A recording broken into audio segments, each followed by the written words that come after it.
What's up, everybody? Welcome back to the Artisan Debt Podcast. We're in the studio with Mohammed Khaerisman. Yes, sir. There it is. Even though people get my last name wrong all the time, I'm like horrible with last names. It happens. Yeah, it happens. We're about. And also back with us, Emily Lopez, of course. Not to be confused with Amelie. Not to be confused with Amelie, the musical / movie from France. It won many awards. Go look it up. We're about to go to the Coast of Soul Poetry Night at the Proletariat Gallery downtown Galveston, and Mohammed's setting up for his feature. We just want to chat with him a little bit about his journey as a poet and how you got started doing your things. It's usually how I open it up. Oh, snap! Yeah, so we'll jump right into it, man. How did you get started in your art form? Oh, sweet. So poetry started in 8th grade. There was a small group called Generation Jam in Houston, Texas. And it wasn't strictly poetry. It was just kind of like a space where you can do poetry, you could do open mics, you could do skits, you could do debates. This production company called Andalusia just sponsored it, opened up this gigantic warehouse for a bunch of kids to just make art and keep them off of whatever happens when you're not making art. Yeah. And then I stopped for a really long time. Went ham on speech and debate, went ham on theater, acting. And then maybe like first year out of high school, so 4 years back, theater stripped away from me, and I'm like, man, I am on an art. I'm on an art. What's it called when you don't smoke a cigarette for a long time? Withdrawal. Withdrawal. There you go. What I'm saying? Like yeah. I said, brain stutters. So I'm on an art withdrawal. I'm on an art withdrawal, and my brother's like, bro, you should check out this thing called Right About Now Poetry. I'm like, oh, okay, cool. Because, whenever your sibling suggests you something, you don't do it. Yeah. Sure. Okay. All right, guy. All Whatever. right. Out of nowhere, like second semester of college, I go and I see Ayokunle Falomo. I see Zach Blunt for the first time. People who I didn't realize were going to change my life. Mm-hmm. RJ Wright, Peace, the poet, like all these incredible, Amir Safi. Yeah, and then of course. I was like, Shout out. Wait a second, bro. Wait, you the Amir Safi? Because you gotta understand, like, being a brown Muslim like artist, it's like there's not that many brown Muslim artists, you know what I mean? So you know about pretty much everyone. Yeah. And so Whataburger, of course, right? Whataburger poem, Ode to Whataburger by Amir Safi, an icon, a legend. Watched that, Brown Boy, White House, and I was like, oh, this is incredible. And then I found out that they're based in Houston. And I'm like telling my brother, bro, do you know about this thing called Right About Now Poetry? We should go. And then we go. My brother's mad at me. He's mad as hell. Yeah. He's like, are you for real right now? Was the same brother that told you about it? Same brother that told me about it. And he was like, are you for real? I've been telling you to go for like damn near a year. And I was like, relax. It's fine. Well, maybe you had to, like, find it on your own path there. Absolutely. Like that. I mean, because sometimes that's what. I mean, people can suggest things all day, but I mean, sometimes we just have to stumble into it and find it yourself. It's true. You can't make someone change. They gotta want it. Mm-hmm. That's real. Yeah. But yeah, no. And then from there, I performed a poem, and the community just welcomed me. Then I took a break again because I started school at the School of Theater and Dance at U of H. Awesome. Started my Bachelor of Fine Arts acting degree, and just went ham on Shakespeare for a really long time. Nice. And then I think like maybe about around this time a year ago, I started going to WAN a lot again. Mm-hmm. And I started writing again, but I didn't perform and I didn't slam. So I didn't have like any slam experience. Yeah. I'm thinking like, man, why does U of H not have a like poetry thing? Whatever. Okay. Like why do we not have an open mic platform here? Mm-hmm. Because I know U of H is filled with people with things to say. Oh, yeah. Oh, of course, man. Well, I mean, actually, as one of the most diverse schools in America, absolutely. Facts. Lots of things to say. No, facts. And so I'm in one of the dorm rooms, like in the lobby, and I'm thinking like, man, like I want to make it. I just don't know how. And then my friend Jazib Akhtar, who later me and him, we started to make some noise at U of H in Houston, but I'm talking to him and I'm like, bro, I really want to start a poetry open mic thing in U of H. I don't really know how. I don't really know how to write poetry that well yet. Yeah. I don't know what to do. I don't know what a slam looks like. I don't know what timekeepers is. I didn't even know we needed scorekeepers. I was like, I didn't know anything about slam. Yeah. And I was like, I just know that I want to make something happen. And Jazz was like, bet. And so I always say that whenever we started U of H's first poetry community and slam team, Coog Slam, I always say that like Jazib brings the people, but like I make them stay. There you And go. so it's like literally, I told Jazib I want to make this thing happen. He got like 3 people, had an officer's crew. He got us through the process to become an organization. Yeah. We got connected with Eve Esch, who's an incredible human being at U of H. She's part of the administrative thing. Yeah. And so she has a lot of power, and she supported us. She supported Kook Slam, and she was like, if we're going to do this, let's just go big. Let's host the largest collegiate poetry slam tournament in the U.S. Like, Sweet. And I was like, Did that. That's awesome. let's do it. And I was like, okay, Cupsy, what is this? Yeah. And then we started. You know, we started first semester was just focusing on community, building a space where people feel comfortable sharing their work. That's the huge part of it. Facts. And that's really cool that because that's been I mean, we've had a lot of poets from Juan on here, and but the coolest thing that they all come back to is just how welcoming and supportive the community is. Absolutely. And I think that's huge. And I like how you even just from being inspired, you know, just from seeing Juan, you're like, well, I'm start this too. I'm gonna start something. Like I want something too. So you tapped into your community and made it happen with your friends to create. No, you know, absolutely. it's really cool. No, I mean it's crazy because it's like now we're jumping into present day. We competed in Cup C and whatnot. RJ Wright, who's from the One community, was our coach, and I realized that like any success we have, it really just came down to how much we invested in people. Yeah. We wanted to make sure people felt safe and comfortable coming to our events, making sure they got home safe, like just creating a place where the sentence like, oh my God, I know you from Kook Slam, like to create that the fact that sentence exists means that we succeeded. Like it doesn't matter if we win any more slams, it doesn't matter if we create any more poetry or whatever. Now it's living, it's recognized. Exactly. Yeah. And so it's like, and I realized that a lot of that came because of Juan, because of Right About Now, whether I knew it or not. How me and Jazib structured Kook Slam and how we structured appreciating people, you know, how we approached being inclusive and whatnot. It all came because we were a big fan of Right About Now. And they're an amazing example. Facts. Incredible. Facts. Yeah, that's big awesome. Facts. That's awesome. They were our first feature, I think, our very first show. Like the whole Right About Now team came down. Yeah, Amir, Zach, Chris. Oh, man, that was a long time ago. Ebony, and they've all featured now since. Yeah. And I can honestly say, even though I've like until I really took the opportunity to be able to go back and forth because I had all my leg procedures when things began and Coast to Soul was kind of crazy. And then I finally did have the opportunity to be up there all the time. And it comes and goes, but that networking and that like community, it's very different than what we do down here. Yeah. And what we do down here definitely has grown so much because of their just sheer support. Yeah. And like Amir is the number one person you can ask for anything. About any organization question, any way you want to facilitate something, anywhere you want to raise funds or nonprofit questions, merchandising. He is just really about it. Yeah. And I mean, he puts everything into it. Everything. I can say Coast to Soul ain't shit without Right About Now just as much. No, that's real. Yeah. And I mean, like Amir, like one of the best advice he gave us was like, you should know how to do everything by yourself, but you shouldn't have to do it by yourself. You know, and that was real because it's like there were times when I was setting up audio, I'm setting up chairs, I'm doing everything by myself, and I'm like, man, like this doesn't make sense. I was like, this is not sustainable because I'm one person and I'm busy, and so bringing people in, asking people to volunteer, creating workshops where people can learn how to write and feel comfortable doing that, like. We literally just went ham on community, and poetry was secondary. Because the poetry came, right? Whether you want to or not, art will come. People will create. People will write. People will perform. That's just the nature of people. A beast. Facts. Yeah, absolutely. But that's how it started, man. I started. I kind of started backwards. I created a community first, and then I went ham on writing. Yeah. And so truly, like.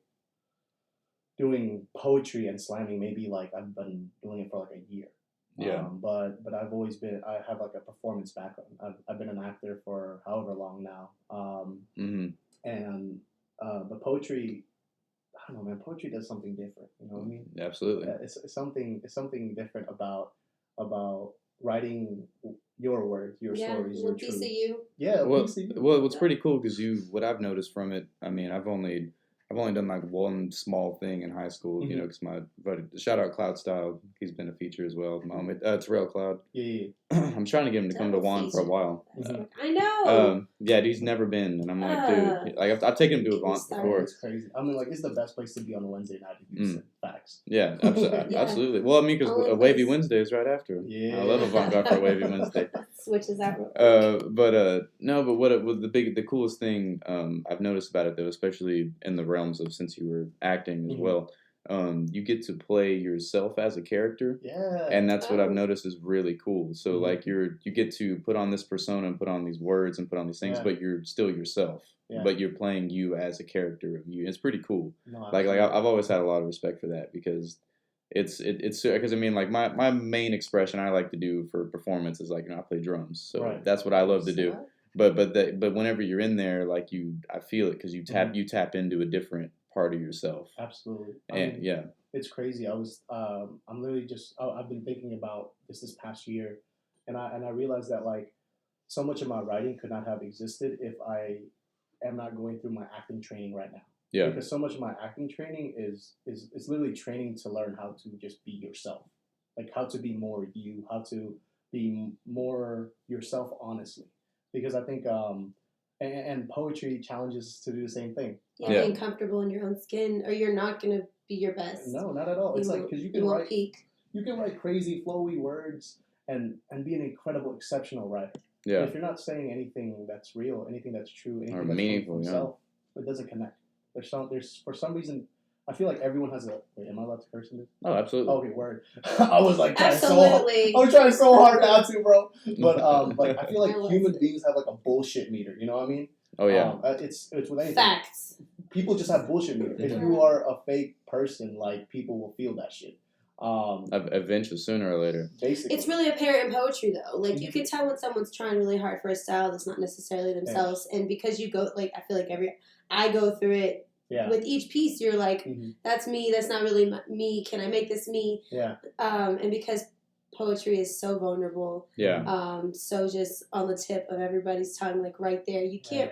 It's really difficult to not bullshit to an extent when you're playing, whatever character inside of yourself you don't normally, but also to be 100% genuine. Yeah. And you can tell people who find it. You recently, perfect example, talking about your acting, your poetry, everything kind of rolled into one. You recently had that piece that you did at Cupsy that right about now put out that video that just went crazy, and like I have goosebumps. That whole like Act 1, Act 2, Act 3, and like the way you get into it, I really feel like that poem completely embodies every piece of you, and you just kind of, it's again thinking about watching it, I have goosebumps, and it's just like that's fucking amazing to do on so many levels, and I feel like you can see you being all of that you talk about trying to find. Thank you so much. Yeah, no, I mean, honestly, it's intense. A lot of that came because of RJ Wright and Jackson. He's an amazing teacher. Yeah, everyone that was in the Kook Slam team this year, like Eris Brown, Kenny Youngblood, Wasik Javid, Angel, my friend Jazib, like all these people that were on the team with me, like. It's different. It's different because like my whole job, like as an actor, my whole job is to dive into these characters, find their truths and whatnot. But then it's like it's so easy to do that when it's not you. Absolutely. You're diving into your truths. You're diving into your traumas, your mental health. You're diving into things that you've consciously or unconsciously been burying, and trying to figure out how do I navigate through this experience currently and try to translate to someone else. Yeah. Because like there's, man, dude, like literally exposing yourself is difficult. Very difficult, bro. Oh my god, I was writing. Man, I was writing this morning. That's what you're doing, and it's sickening sometimes. It hurt. It's. I've been teaching a lot with writers in the schools. Oh, that's awesome. Yeah, like this. Man, that's great. This month and last month. And so I get to work with middle schoolers and high schoolers, some elementary schoolers. It seems like the natural path for you to go on to. Yeah, I mean, I've been teaching for as long, like cool, for forever. I've been teaching. I've been teaching writing acting workshops, performance workshops with like the Theater Under Stars, the Queensbury Theater Tribal School of the Arts. Like I've been doing teaching for a long time. Just because I feel like it doesn't matter how much you know, but if you can't give it to someone else. Absolutely. And so meant like, to be shared, man. Facts. No, I mean that's why we're all here. Yeah, like what's the point of knowing all this stuff? That's why I made this, bro. There's shit people gotta hear, man. That's why I show up on Tuesday night. Especially with being an artist, man, because your biggest critic's yourself. So it's like when you got to tap in and know that, and it's really like it's a constant war. But that's why I like picking brains of other artists, because I mean, maybe I definitely learn things every time. Humbling too, like, but I also want to share what I know. Scared, No, you learn so much from teaching, and I'm teaching middle schoolers, and it's like, wow, how interesting is, dude, they teach me so much. They teach me so much, and because it's like, one, they teach me that, because again, I'm still very young in my writing for slam, I guess I should say. Yeah. I don't know shit about slam. I think slam is a scam. I'm like, I can't handle it. It makes me really anxious. Yeah. I will never take it on. I love what slam does for the poetry community, in the sense of like bringing people together and like pushing people to challenge. It's like goals, right? Yeah. Like, I understand definitely. that, and I respect it, but definitely like I mean, again, like I said, doing this for 1 year, so 1 year's worth of knowledge, I'm like, this is a scam. But also it's not. And I think like the scary thing about slam is that you see the people that are successful are the people that are being honest, and you feel I feel as a young writer that I have to put my trauma on the line to be a successful slam poet. And my middle schoolers are teaching me like, dude, you could write about the things that make you happy. You could write about joy. You could write all these things that make you. And I'm a big proponent of like putting your joy on your sleeve, man. Like making your joy loud as hell, like annoyingly loud, like bothering people. Well, especially nowadays, because honestly, awesome. just because it's so. I mean, like negative energy will always stand out. Yeah. Like always stand out. And so people sponge it up too. Well, people sponge it up, and they want to read into it. People want to read about the car crashes and all. You know what I mean? That's why people slow down on the streets. And the thing about that is too, like, I think that's great that more people need to wear their joy on their sleeve, because I mean, people are very quick to always show off their negative energy or whatever they want, because they know it's going to get attention real quick. But in the long term, it's not a good payoff. You know, that's why, especially for yourself. Like, for yourself, because it's not sustainable. Like if you base your attention and what you want off the negative things that happen to you, I mean, that's really not productive at all. That's why it's like I do appreciate how poetry helps me navigate through things that I haven't been able to navigate through until I started writing poetry. Yeah. My parents got divorced when I was really young, and I didn't realize how much that's affected me. And so like recently I've been battling through like panic attacks and anxiety. And so it's coming, and I realize when I think about it, it's been happening since like 8th grade, but it's only been like 2 years ago where it's starting to cripple me on a day-to-day basis. And so I'm trying to write poetry to help myself navigate through it. One of my students, let some steam out. Reliving things is like super traumatic. It's hard, and it's crazy. And one of my students, she was like sometimes there's poetry for other people, and sometimes there's poetry for you. You know, and sometimes you gotta write for yourself. And I'm like, damn, bro, like, just do the writing prompt. Why you gotta change my life right now? like you're there to teach them, and you leave the classroom like, oh, dude, middle schoolers are the smartest. Because they know they're in that weird phase where things are changing. So like their bullshit meter is on a because they're actually at like that super woke stage where they're just like, I see through everyone's bullshit. Everyone's lying. I know you're lying, because man, they sit there and watch. I've never left middle school. Well, I remember as a middle school kid. I mean, I was an only child, so like I just had a lot of time to sit and observe and watch. And that's like what, because my parents, they didn't want to pay for daycare very much, so like they took me like everywhere. Like especially my dad, like took me everywhere. Dude, so I mean, but I would always sit there, because I'd be by myself a lot with my sketchbook or something, but I'd sit there and just like watch people, especially at bars. Like, I mean, my dad loved drawing at bars, and I sat next to my dad at the bar and drew like through. But we would just. He's probably somewhere right now. But I would meet so many different random people. He probably is. Shout out Visker, who's probably over at the Mallard. That's real. No, I mean 8th, and I think like like for me, 8th grade was where everything started. Yeah. Like 7th grade, 6th grade was dope. You know what I mean? Like all that was dope. You know what I mean? Like it's cool. It was a blur. Yeah. But 8th grade viscerally was like where it's a pivotal year, right? Yeah, because that was. I just moved out of my parents' house, and I'm living with my eldest brother, and I'm back in A-Leaf. And so like imagine like going from suburbs to inner city. Oh yeah. Or going from inner city to suburbs back to inner city. And so I'm back in the inner city, and it's like that's when I started like rap battling, hardcore. That's when I started creating music. Yeah, like before I started acting, before anything, everything started with hip hop. Like everything started with hip hop. Everything started with Wu-Tang freestyling on a Tyler the Creator beat, and everything started with that. Everything started with Method Man going ham. Everything started with like Illmatic, you know, like learning about Grandmaster Flash, like going ham and research. Because that's me. I'm a research guy. So I fell in love with hip hop, tried to learn as much as I could about it, and that's when like freestyling and this kind of, oh man, what's the word? Synergy that happens whenever you're in a rap cipher, like, and people are just freestyling. It doesn't matter what you're doing. It doesn't matter what you say. It doesn't matter if it hits. You know what I mean? In the moment. If you're on beat and you're loud, like you're the illest rapper alive at that moment. At that moment, you know what I mean? That's your moment. That's your moment. That those 16 bars, that's yours. But yeah, all that happened in 8th grade. And that's built me to become who I am today. No, that's awesome, man. Well, since we're talking about pieces and doing art, man, usually I ask a poet if you have a piece memorized, or if you want to just, I mean, anything, whatever length, whatever you're cool with. I mean, we did have one poet that said a poem he was gonna get published. So like, you know. Oh yeah, and he was the cake. Oh, yeah, I'd take it out. But if there's anything, you know, like whatever you're cool with. Dude, this is actually a poem I wrote in 8th grade. Wrote it after I heard Changes by Tupac. And it's actually a poem I'm not going to perform at my feature tonight, so I'm really happy I get to perform it here because it's one of my favorites. Okay, that's cool. It's exclusive. Yeah, bro, exclusive. I'm exclusive. This for a year and a half. This was the only poem I was spitting in slams, but this whatever. Hey, whatever.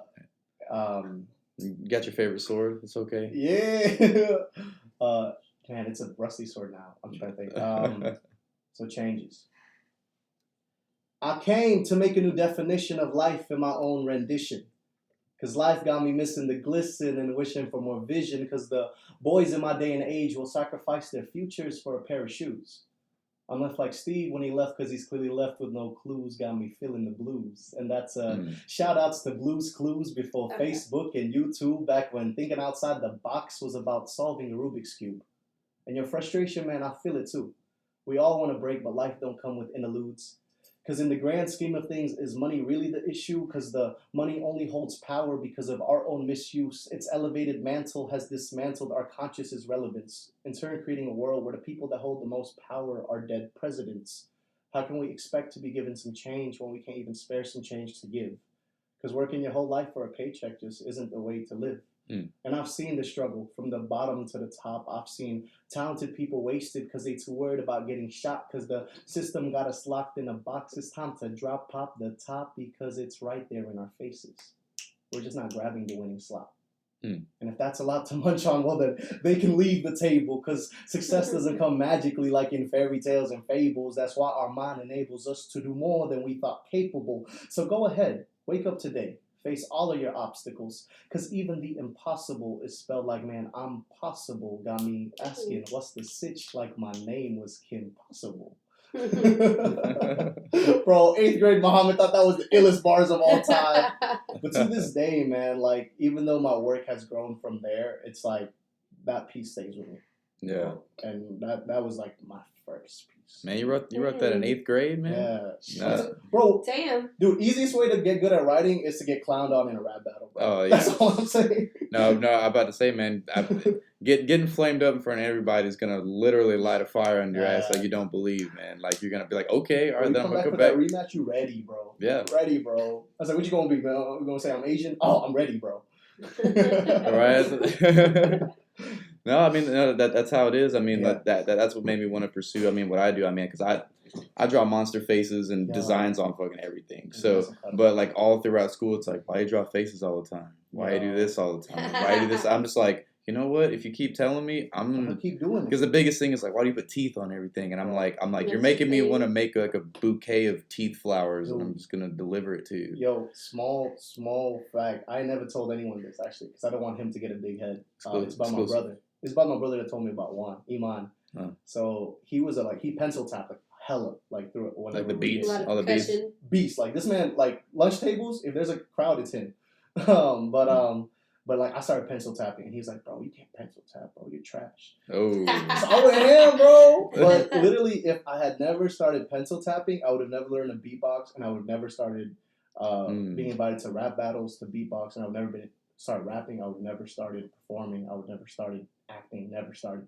And it literally started because my bro was like, "Bro, you're trash. You can't do pencil tapping." That's what siblings are for. And I never told him this. But now he'll know. No, that's good though. I mean, because that's actually a real thing. I tell people that want to do art or people that want to jump into anything. That's another reason why I made this show, because I'm like man, because people, especially nowadays, people get butter real easy. And so, but my thing is like I'm like, hey, take that energy and put, like, if you want to prove them wrong, whatever, do it. Success is the best revenge, man. Do it. You know, so like just do it. Just use that energy, because it's energy regardless. Yeah. You know, you can waste it and be sad about it, or you can channel it and do something with it. You know, so something out of nothing. And that's what we all did. I mean, we just kept doing what we love to do. So I mean, that's awesome. That's so real. And really that brings to the point of the show where I asked the artist, just for the same reasons we were talking about. What could you say just from your history throughout your struggles and everything with your art, and maybe the ups and downs, maybe if you even quit sometimes, you never know, it happens. Well, what could you say to possibly inspire someone to keep going if they're having some struggles with that? Just from your own experience. You're enough. You don't think you are, but you are. Your body and your story and your experiences carry more than anything you think you have to become. Get out of your own way. Take a breath. You're enough. Write about what you know, not about what you don't. And smile a little bit more. It gets hard sometimes, but you're gonna be all right. That was really, man. World appreciates stuff like that, man. People don't talk enough of it. I mean, it's on the rise, man. Yeah. But I mean, like that's a real mentality that I started looking into a couple of years ago, and like it's helped me so much. I mean, Inner Game of Tennis by Timothy Galloway changed my life. Am I right there? Inner Game of Tennis. Is that a book? It's a book. Yeah. It's a how to play tennis book. It's a life book guised as a how to play tennis. I love that kind of shit. And so you're like, oh man, it's just about how to learn how to play tennis. And you're like, oh, word? Sorry. Damn, I'm being... all in your mental. Yeah, no, it's crazy, man. But it's we're just like, okay, I'm learning some history. Then you're just like, oh, that just hit me in the chest right now. No, legit, you're like, oh, wait, oh, stop. Don't attack me, man. It's only Tuesday. It's like, wait, hold on. I'm just on break at work. I'm not trying That's so real. No, man. Never have I ever cried at a freaking how-to book so much. And it was very cathartic, bro. That's awesome. But one of my favorite books, and I always highly recommend it because it just teaches you that at baseline you're enough, and once you have that in your head, you just build up from there. Yeah. Because I think it's just like so much in our life and in our world, the people we encounter, our expectations in the media. It's like it tells you, no, you need to be more. It's just overwhelming. Yeah, and it's like, and realizing that like productivity is not always productive is not it's such a that just blew my mind. I was like, oh my, because I'm a person that has to always be busy. I mean, me too. You know what I mean? Me too. I feel you. Like I'm a person that has to always be busy. So taking a step back is something I didn't realize how that I needed to do. That I didn't realize. Yeah, man. Because people are like, bro, self-care is important, but I'm just like, all right, cool, I'll be all right. And then like, boom, you're on the floor, panic attack. Oh snap! I should have taken that day off, but also should have been kinder to myself. Yeah, you know what I mean? Because I think everything's about framing. How you talk to yourself is how people will talk to you. And so being kinder to yourself helps people be kinder to you. I think. So that's what I'm trying to do. That's real. Well, because the way you talk to yourself will change how you receive input from others. Facts. So something that might have, like today, something that might have hit me like right in the insecurity a couple years ago, now it won't. Yeah. Because I'm just like, whatever. That's so real. No, like reshape your paradigms, man. Like like that's a big piece of advice I wish someone gave me when I was younger. Because I knew I wouldn't have taken it, but I would have thought about it for a really long time. And then one day it'll hit. I'm like, dang, I should have just not have been so mean to myself. I think a lot of self-care is listening to the same advice you give people. I have so many people talk to me, Emily, this and that, you seem like this and that. It's like, I don't necessarily always apply that to myself, and I've recently had to. And it took me a divorce. I'm remarried. I got kids. Okay, and self-care ain't gonna. We still don't got it. Like I feel like you're constantly perfecting it. Yeah. Like anything else, and it's probably the number one thing you should learn to perfect before anything else. Yeah. Well, then also be okay with it never ending as well. Advice. Be okay with the process, because no plateau. People are too quick to end, and they want to they want to win, and they want this and that. I'm like, well, if you enjoy the process more than the cheese at the end of the maze, you know what I mean? Like if you enjoy getting to it, because honestly, the way I feel with things that end is like it ends, but all I can think about and reminisce was the journey of how I got there. You know what I mean? You're gonna be the wisest old man I've ever known. Like when we're older, I can't wait to be like, remember all those tatted up, bro. You're gonna be the coolest old man ever. Old man dead. Appreciate it. No, I appreciate it. No, man. So I'm Muslim, right? And one of my favorite imams, he, I forgot what it's called, but basically like his larynx is relaxed, so he can't speak anymore.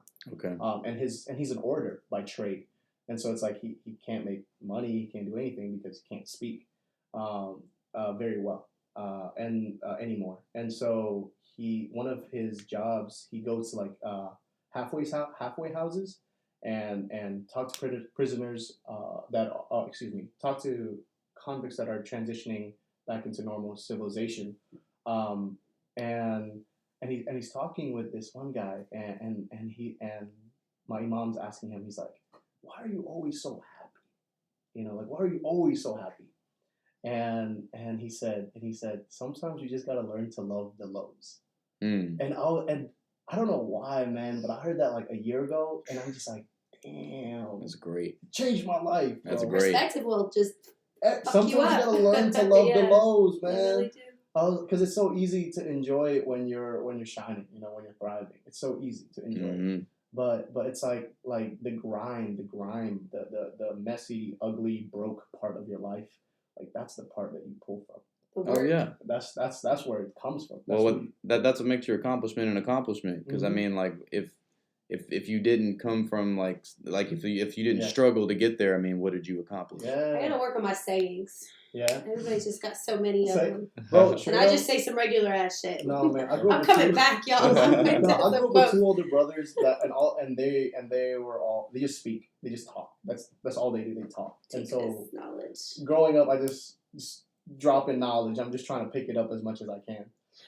That's good. I was just made to read all the time. My mom was like, read these quotes. Like she's like, I'm not telling you shit. Same. Go read it. No, for real. Like that's why I have glasses. I broke my eyes. No, legit. Like my mom's like, go to sleep. My mom's go to sleep. I'm like, but I got these books that I need to There's read. so many worlds. And she turns off the light, and this is before cell phones, right? And so I'm with my little flashlight underneath the blankets, trying to reading damn autobiography of Malcolm X. Like, it's getting real. No, legit. I was like, why am I doing this? I'm in 5th grade. It's just 7-year-olds into astrology lately. Like he's just reading all sorts of crazy Buddha books and shit. I'm about to say, you get him a Zodiac book, he's about to go off. It's done. Yeah, I love it though. And that's actually the only thing they're allowed to sneak in their room is a flashlight and a book. That's real. Yeah, that's they don't. So if I catch them after hours, that better be it. No, that's so real. Nothing. No, I have 3 little sisters. Because I can't get mad at that. Man, it's so different. I have 3 little sisters, and they all got phones. And I understand, mad respect. They're doing that thing. They're learning how to code and stuff. And I'm just like, what? Excuse me? Yeah. Hello? I can't. Can you write still?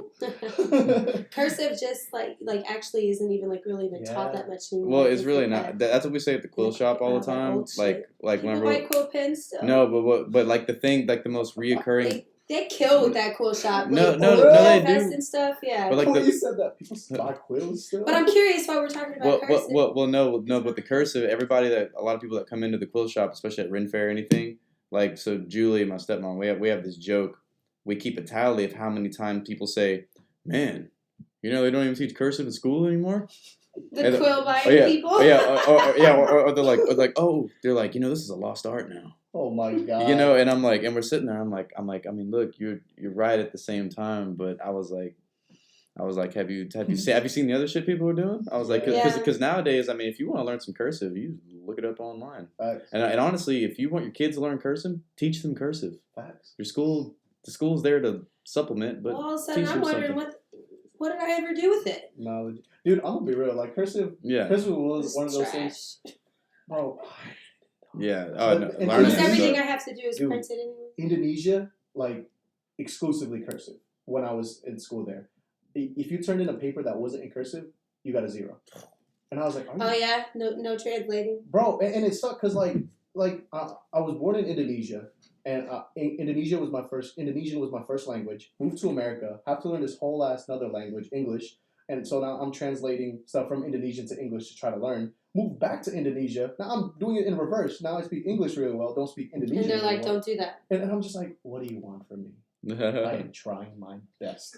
That's really dope, though. Yeah, and it's dope because like now my brain thinks, I guess, in both languages. And, and I comprehend things a lot easier because I don't have to translate it anymore. well, like your brain, it like when you know multiple languages, it's like a whole nother level of efficiency for your brain. So I mean, it's really upgrading the brain. I mean, just learning at least one other language, I think, is great. I mean, like in Japan, like, dude, like they just the way their math is set up, how they talk about math, and the way they approach it, and then I know we're going and the way they just with how complex their language is, just how able they're, like, how quick they can just. Like, I don't know, like a buddy of mine, he was a transfer student from Japan when I went to private school, but luckily I got to sit next to him in math. Hey. And he taught me new ways to look at the problems that he already learned from his school. He was just like, we were sophomores, and he's like, dude, I learned this in 8th grade, bro. He's like, just do it. He's like, do it like this. And I was just like, whoa. That's why I'm mad at my dad the most, bro. Because he saw me struggling in math, and he had all these shortcuts that he just didn't show me. And he showed me my little sisters all this, and I'm like, where were you? Where were you when I needed you? Oh man, but it is different. Like in the East, like how they do any type of the STEM classes, how they approach it, how they explain it, and they don't teach you the long ways because they're like, this is the most efficient way. So this is an easy way to do it. It's like, this is how, like, it was first found, but we figured out how to do it like this. Easy. Like this. Yeah. I'm like, Dad, why did you not show me this? But it's whatever, man. I wanted to be an astronaut since I was like 6. Then I had destroyed my eyes. Found out you can't be an astronaut if you don't have perfect vision. But now apparently, like, you can. And I'm like, I played myself. Well, definitely a good lesson from a couple things we talked about. Don't play yourself, everybody. Don't play yourself. Take care of yourself. For real, man. You are gonna be playing yourself the most. All right, do not do it. Mm-hmm. Well, man, Muhammad, it's been dope having you on, man. Definitely. I appreciate you. Thank you so much. Did you have anything you want to plug and where we can find you on social media and stuff? Yeah. You can find me on all social medias at Muhammydawg, MuhammyDawg. I also run an online resale clothing store called Secondhand Scoops. It's on Instagram and Twitter exclusively right now. But I'll be set up at the Hip Hop Vintage Flea Market in Houston, first Sunday of every month. If you're in Houston and want a cool place to be, 4 to 8, Houston Graffiti Building, holla at me, Secondhand Scoops. But yeah, man, I'm Muhammad Khaerisman. I approve this message. I approve these people. They're awesome. Sweet. Thank you so much for having me. Absolutely, you're welcome. All right, guys. Well, Art is a Debt podcast. Be sure to like, subscribe, and click that little bell. Get some notifications when new episodes drop, please. Tell your friends about it. We're on Spotify, Apple Podcasts, Stitcher, Google Music. Yeah, Stitch, specifically a podcast app. Stitcher, you owe me money for plugging y'all right now. All right, you guys. Y'all have a good night.